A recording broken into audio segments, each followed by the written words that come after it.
குழந்தைங்கள்லாம் எந்த ஒரு கவலையுமே இல்லாம சந்தோஷமா வாழ்றாங்கல்ல, அதே மாதிரி நாமளும் வாழணும்னா, கடந்த காலத்துல நடந்த கஷ்டமான நிகழ்வுகள நினைவு கூரக்கூடாது.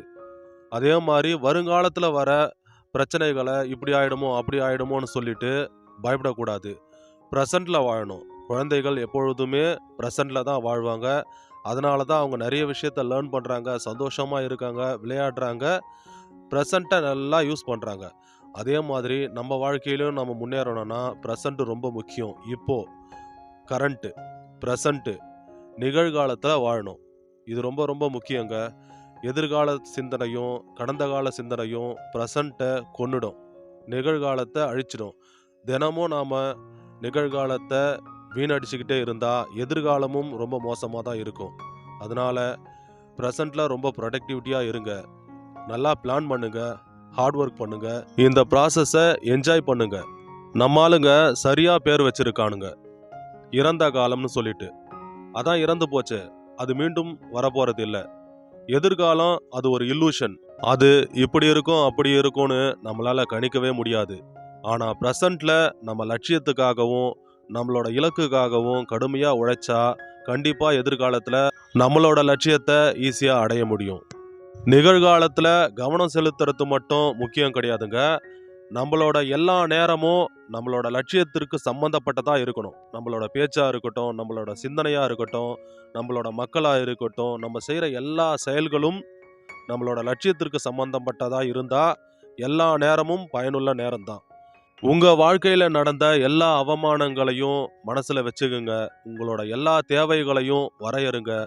அது ரிலேட்டடா உங்களுக்குன்னு ஒரே ஒரு கோலை டிசைட் பண்ணுங்க.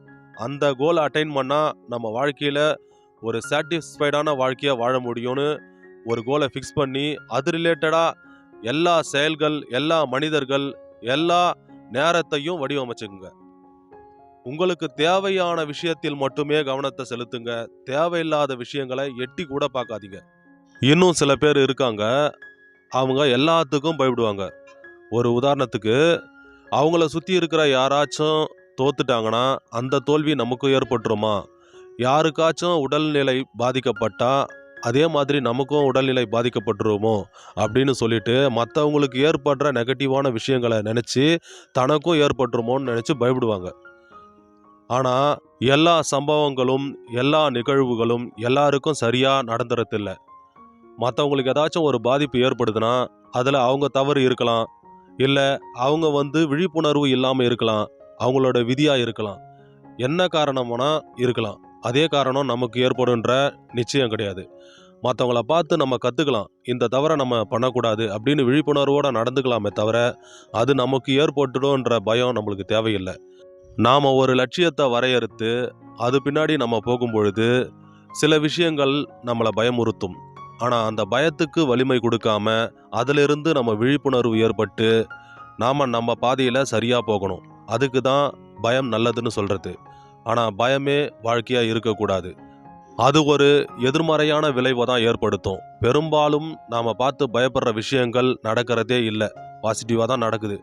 எதிர்மறையான சிந்தனைகளை விட நேர்மறையான சிந்தனைகளுக்கு தான் வலு அதிகம். எப்பவுமே பாசிட்டிவா நினைங்க. மற்றவங்கள பார்த்து கத்துக்குங்க. விழிப்புணர்வோட இருங்க. கடைசியா இந்த வீடியோவோட மோட்டிவை சொல்லிடுறேன். நீங்க எப்பொழுதும் நிகழ்காலத்துல தான் வாழணும். தைரியமா வாழணும். நேர்மறையான சிந்தனைகள்ல கவனத்தை செலுத்தணும். பயப்படக்கூடாது, கோபப்படக்கூடாது. உங்களுக்குன்னு ஒரு கோல் இருக்கணும். உங்களோட எல்லா செயல்களும், நேரங்களும், மக்களும், உணர்வுகளும் உங்களோட கோலுக்கு சம்பந்தப்பட்டதா மட்டும்தான் இருக்கணும். அப்படி இருந்தா நீங்க ஆசைப்பட்ட எல்லா விஷயங்களும் உங்களுக்கு கிடைக்கும். எண்ணங்கள் பொருட்களாக பரிணமிக்கும். தாட்ஸ் பிகம் திங்ஸ்னு சொல்லுவாங்க.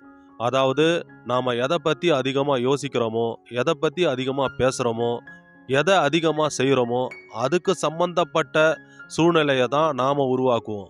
இப்போ நாம இருக்கிற சூழ்நிலைக்கு நாம தான் காரணம். அதை உணர்ந்தாலே நம்மளோட எண்ணம் தூய்மையாகும், செயல் தெளிவாகும், சூழ்நிலைகளும் மனிதர்களும் நமக்கு சாதகமாக மாறுவார்கள். அதனால நம்ம வாழ்க்கையில மாற்றம் வேணும்னா முதல்ல நாம மாறணும். நாம மாறணும்னா நம்மளோட எண்ணம் மாறணும். எண்ணம் மாறினால் எல்லாமே மாறும். இந்த வீடியோ உங்களுக்கு பிடிச்சிருந்ததுன்னா லைக் பண்ணுங்க. நன்றி.